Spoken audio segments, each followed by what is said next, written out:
Backrooms went from being a creepypasta, a mini horror internet mystery, to a Hollywood film. And basically we have one man to thank for that, Kane Parsons. And if you're thinking, poof, never heard of it, then you're in exactly the right place. Before we dive into the real story of Backrooms and I explain to you what the mysterious yellow rooms are all about, here's a short story about Kane Parsons. On January 7th, 2022, Kane Parsons uploads the Backrooms found footage video to his YouTube channel Kane Pixels, which becomes a real internet sensation. The young director even receives an award for his film later on, and his videos get millions of views. Afterwards, more videos follow on his channel which further explore the story of Backrooms, but all in a completely random way, and at first glance, they don't really seem connected. But after 25 mini videos about Backrooms, a real connection and a mysterious story emerge, which is later even turned into a movie. This is exactly the story I'm going to tell you now, in the correct timeline and with all the information from the film and the YouTube videos. It's important to mention that Kane Parsons did not invent Backrooms. The origin lies with an anonymous 4chan post from 2019 on the paranormal board X. There, a creepy, empty picture with yellow rooms was simply posted. Another anonymous user added the short text about no clipping out of reality. So if you fall out of the world at the wrong spot, you theoretically end up in the Backrooms, or at least that's the mystery. Kane Parsons picked up on this myth and in a mysterious way brought it to life. He basically filmed and realized it. So this is the story of Kane Pixels' Backrooms.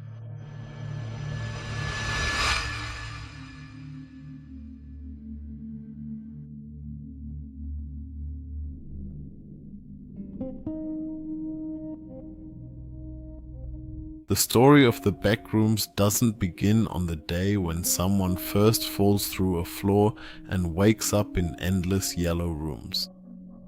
It begins much earlier, with research that at first doesn't seem like a nightmare, but rather like a technological breakthrough. At the center of this story is the Async Research Institute. Async is working on a project that aims to alter space itself. It's about the possibility of creating new space without having to build it in the real world. Living spaces, storage areas, and infrastructure can be expanded in this way. For Async, this project is not a warning at first, but a solution, a new frontier to cross. The first known clue dates back to 1972. On August 2nd, a technical document appears which is connected to Erwin Beck. This is not a clear, formal contract in the traditional sense, but rather a research document. Shortly thereafter, the recordings show disturbances, overloaded equipment, green light, and an environment that no longer responds normally. There is still no stable access to the Backrooms. No one has entered the complex yet. But this event shows that Async, or an earlier project, was already working with forces capable of influencing space and matter years before the threshold. On May 10th, 1982, the project takes a decisive step forward. Async tests an early prototype. During the experiment, a metal sphere apparently disappears from normal space. It's still not a passage for humans, but it is proof that matter can be removed from our world. Async hasn't just moved an object, the Institute has demonstrated that the outer boundaries of normal reality are permeable.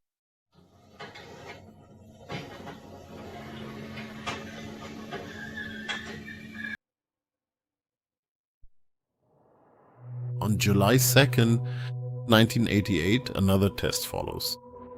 The system is further developed, the experiments become larger, and Async comes ever closer to its goal. There is still no stable access open, but the research is moving toward a threshold. What started as individual experiments is becoming a project that soon will not only involve objects, but an entire room. The breakthrough happens on the 17th of October 1989.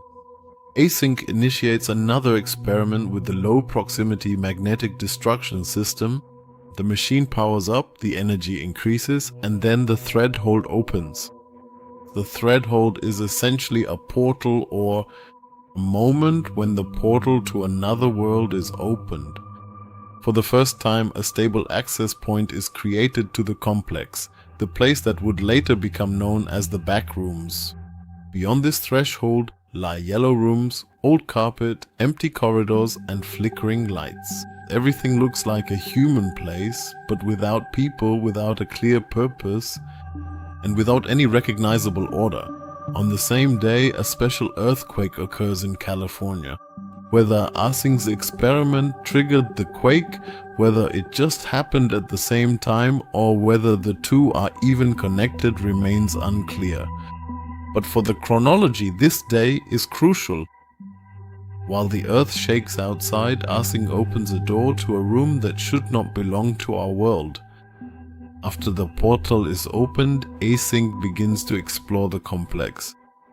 Employees enter the backrooms, remove lights and floor tiles, and bring back samples. For Async, this place is initially an object of investigation. They want to understand what it is made of, what its materials are like, and whether it can be controlled. But even the first investigations show that although the complex looks like a building, it does not function like a normal building. At the beginning of 1990, it becomes clear that opening the portal has consequences. People are disappearing, not only within the institute, but apparently also outside. People are vanishing.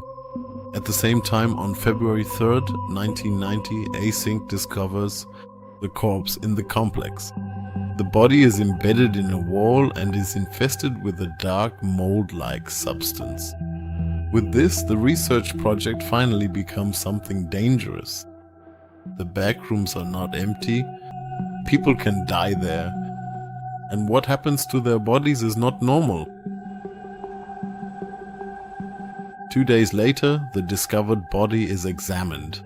The dark substance is not simply treated as normal decay, but as something that must be analyzed. The dead person becomes part of the research. Async has found a human in an impossible space, but instead of ending the project, the incident is documented and analyzed. At the end of February 1990, one of the most important incidents in the entire story occurs. Peter Tench accompanies an Async team into the complex. During the exploration, he becomes separated from the group. At first, it seems like an accident in an endless labyrinth. But Peter's disappearance shows that not only is space distorted in the backrooms, time also doesn't seem to function normally there.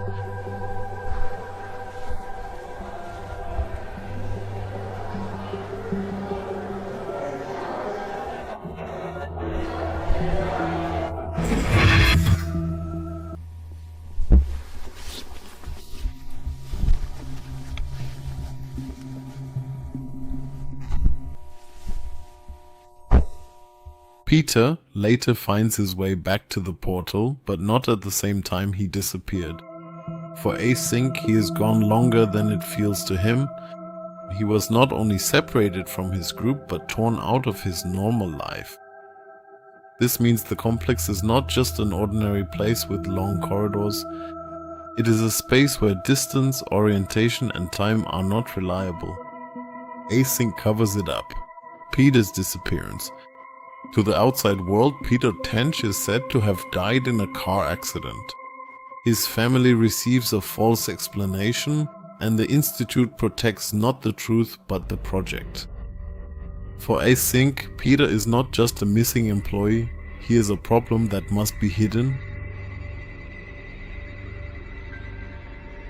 On March 5th, 1990, Async installs motion-activated cameras in the complex. At first, the footage only shows empty corridors and silent rooms. Then, one camera captures a figure. Something is moving down there. This makes it clear that the backrooms are not empty. Entities exist in this place, and whoever enters the complex is not always alone there. Nevertheless, the project continues. Async continues to view the complex as a potentially usable space. The goal is not only to explore the place, but eventually to develop it. The plan is to transform this alien space into a controllable system. Storage areas, infrastructure, and new possibilities for use are supposed to be created.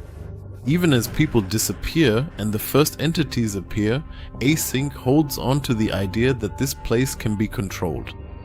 On May 6th, a team investigates the area known as Room 14D. There they find deep rectangular pits in the floor. Marvin E. Leigh falls into one of these openings and ends up in another section of the complex. There he no longer finds the familiar yellow rooms, but a darker alien environment that resembles a distorted residential street. He hears screams and follows them because he believes he has found a human being. But the screams lead him to an entity. Marvin is pursued and escapes, just barely. Can you hear me? Sorry, can you repeat that? Marvin? That's not a person. What is that? That is not a person. What? Never talk to me. What do you see? What's going on? This incident shows that the complex does not consist of just a single area. The backrooms are not just yellow office rooms. There are zones inside that resemble basements, streets, living spaces, or other places. Some areas look as if the complex has absorbed real architecture and reassembled it incorrectly. After the incident, the area is investigated and analyzed. Async recognizes that there are hostile life forms down there. Nevertheless, as always, the project is not terminated. Dangerous areas are simply secured, information is controlled, and of course, the research continues. On May 8th, Async presents the complex as a usable space. The Institute wants to show that this place can be a solution to real problems. The complex is no longer supposed to be just a research object, but a space that could be used economically and practically. But during this presentation, Peter Tench reappears. For Async, he had disappeared. For the public, he was dead. Now suddenly he is standing at the portal again. Peter's return shatters the controlled facade of the project. He is living proof that Async does not understand what is really happening in the complex. His disappearance, his return, and the lie about his supposed death show that the Institute has long been hiding more than it can explain. On May 25th, Peter's story escalates in 1990. An Async team encounters him again in the complex. This time, Peter is armed, desperate, and full of rage at the Institute that abandoned him and faked his death. He shoots at Mark Bloom and flees. He is a person who was destroyed by the complex and by Async's cover-up. Immediately afterwards, Async tries to control the events internally. Peter's case is explained, categorized, and managed. But the real truth remains the same. Async lost an employee, faked his death, found him again, and then once more lost control of the situation. I don't disagree that things were handled poorly, but please, can you try to have a little perspective here? Handled poorly? They killed him, George. He was fully awake and doing well. And you simply cannot convince me that the official United States Department of Energy and the energy industry lacks the resources and infrastructure required to effectively meet the growing global demands of the modern world. To resolve these complicated matters. Do you truly understand what I am saying to you? The truth is that none of you knows what happened, and honestly, it really shouldn't concern any of us. Dead end in the complex. A room that seems like a dead end or a faulty area. Yet this discovery shows that the back rooms do not follow any normal architecture. Some places seem incomplete, frozen, or put together incorrectly. After these events, the complex begins to intrude more strongly into the normal world. In 1990, Clark, the owner of a furniture store, discovers a strange opening in his basement. His business is failing and his life is completely falling apart. And then he finds a mysterious entrance in a place that shouldn't possibly exist. Clark enters the backrooms and becomes increasingly drawn to this place. His therapist Mary doesn't believe him at first. To her, Clark's story seems like the expression of a man losing control over his life. But Clark wants to prove that the place is real. He brings other people into the complex with him. The group gets separated and the backrooms once again show that they not only contain rooms, but also dangers that can pursue and even kill people. Mary eventually follows Clark into the complex herself. There she realizes that Clark wasn't lying. The rooms really do exist, but this place doesn't just imitate architecture. It also seems to distort memories. Fears in human forms as well. Later, Clark encounters a monstrous version of his own furniture store mascot. A harmless symbol of his failed business becomes an entity that ultimately kills him. Mary is later found by Async, but her rescue doesn't mean that she is free. She is taken to a research facility, cleaned, isolated, and interrogated. Async doesn't treat her simply. Not like a survivor, but like a witness and a potential risk. The film thus shows that Async continues to monitor the complex, and that people can end up in the backrooms even outside the Institute. AM4. In July 1991, the event occurs through which many people first became familiar with the backrooms. A young cameraman is shooting a small film project with friends. During the recording, he stumbles, falls through the floor, and ends up in the complex. He is not an Async employee, he has no equipment, and he doesn't know where he really is. He's just a person who slips out of reality at the wrong place. He wanders through the endless yellow rooms, empty corridors, and impossible transitions. He hears noises, but can't find an exit, and is eventually pursued by an entity. In the end, he loses his camera. The camera falls back into the normal world and, according to the chronology, isn't found again until years later. Even after 1991, people continue to disappear in the complex. In April 1995, Ravi ends up in the backrooms. He moves through further areas, which show that the complex is much more than just the familiar yellow rooms. Every new section feels different, but always somehow wrong. Like a place that tries to recreate familiar spaces, but really doesn't understand them properly. On the 19th of August 1995, a young woman ends up in the backrooms through an anomaly in her garage. She too can't find a normal way back. She discovers deformed rooms, strange furniture, vehicles, and the world itself, and areas that seem as if the complex has swallowed things from the real world and spit them back out wrong. Not only people can end up there, objects and even entire concepts of rooms also seem to appear in the backrooms.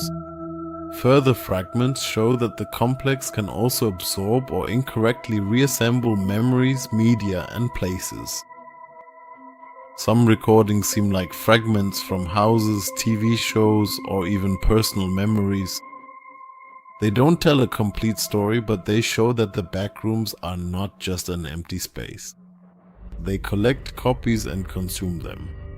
This is how Async's research project turns into a catastrophe that is no longer confined to a laboratory.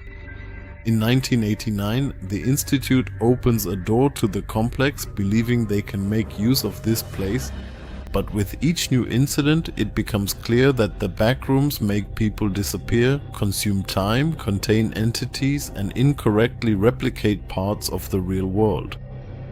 Async did not create the complex like a normal building. Async only opened the access, and behind this threshold lies something that can no longer be controlled. The door to the backrooms remains open, and people continue to disappear into them. This in turn brings us back to the beginning, to the original internet theory, in which a yellow photo is shown. And so the mystery remains unsolved, whether people who have disappeared might have ended up in the backrooms.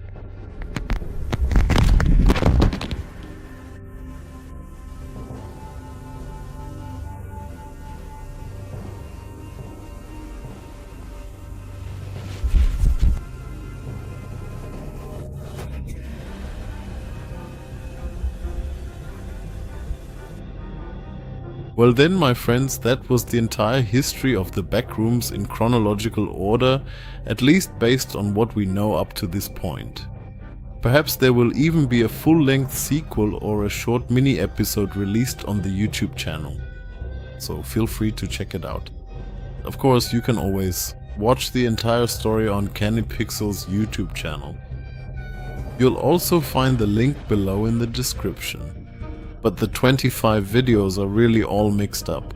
You'll have to put together your own order or just follow the sequence here in the video if you really want to get the whole story. I hope this helped you understand the backroom story a little better, if you even knew about it before. If not, that's no problem either. Then definitely click on the subscribe or like button.